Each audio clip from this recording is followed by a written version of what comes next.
തദ്ദേശ സ്വയംഭരണ സ്ഥാപനങ്ങളിലേക്കുള്ള തെരഞ്ഞെടുപ്പിന് കോൺഗ്രസ് ഒരുങ്ങിയെന്ന് KPCC working president A P. Anilkumar MLA. സംസ്ഥാന ദേശീയ രാഷ്ട്രീയ വിഷയങ്ങളും ജനകീയ പ്രശ്നങ്ങളും ജനങ്ങളിലെത്തിക്കാൻ ഗൃഹസമ്പർക്ക പരിപാടി ആരംഭിക്കുമെന്നും കോൺഗ്രസ് നേതൃത്വം വ്യക്തമാക്കി. ഗൃഹസമ്പർക്ക പരിപാടിക്ക് മുന്നോടിയായി എല്ലാ ജില്ലകളിലും ഡിസിസി ജനറൽ ബോഡി യോഗങ്ങളും നേതൃയോഗങ്ങളും നടന്നു. വയനാട്ടിൽ KPCC working president A P. Anilkumar എം.എൽ.എയുടെ നേതൃത്വത്തിലായിരുന്നു യോഗം. ദേശീയ തലത്തിൽ ബിജെപിയുടെ വോട്ട് മോഷണം ഉൾപ്പെടെയുള്ള വിഷയങ്ങളും കേരളത്തിൽ ദേശീയപാതയുടെയും പ്രാദേശിക റോഡുകളുടെയും തകർച്ച ഉൾപ്പെടെയുള്ള വിഷയങ്ങളും രൂക്ഷമായ വിലക്കയറ്റവും ചർച്ച ചെയ്യും. ജനകീയ വിഷയങ്ങൾ ജനങ്ങളുമായി സംവദിക്കും. കേന്ദ്ര കേരള സർക്കാരുകളുടെ ജനവിരുദ്ധ നയങ്ങൾ ജനങ്ങളിൽ എത്തിച്ചുമായിരിക്കും ഗൃഹസമ്പർക്ക പരിപാടിയെന്ന് യോഗത്തിന് ശേഷം എ.പി. അനിൽകുമാർ എം.എൽ.എ. മാധ്യമങ്ങളോട് പറഞ്ഞു.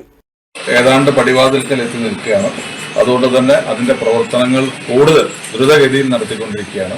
കേരളത്തിന്റെ ചരിത്രത്തിൽ ഇന്ന് വരെ ഇല്ലാത്ത രീതിയിൽ വോട്ടേഴ്സ് ലിസ്റ്റിൽ പേര് ചേർക്കുന്ന കാര്യത്തിൽ കോൺഗ്രസ് പ്രവർത്തകർ വലിയ രീതിയിൽ പ്രവർത്തനം നടത്തി. ഓരോ പഞ്ചായത്തിലും വളരെയധികം വോട്ടർമാരെ ഒഴിവാക്കേണ്ടതായ വോട്ടർമാരുണ്ടെങ്കിൽ അത് ചൂണ്ടിക്കാണിക്കുവാനും വോട്ടേഴ്സ് ലിസ്റ്റിൽ പേര് ചേർക്കുവാനും കഴിഞ്ഞിട്ടുണ്ട്. വലിയ രീതിയിൽ ഒരു പ്രവർത്തനം നടത്തുവാൻ കഴിഞ്ഞിട്ടുണ്ട്.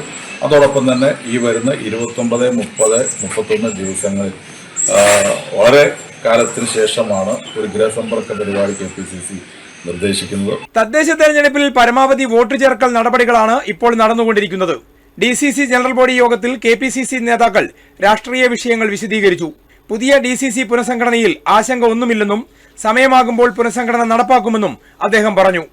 വയനാട് വിഷൻ, കൽപ്പറ്റ.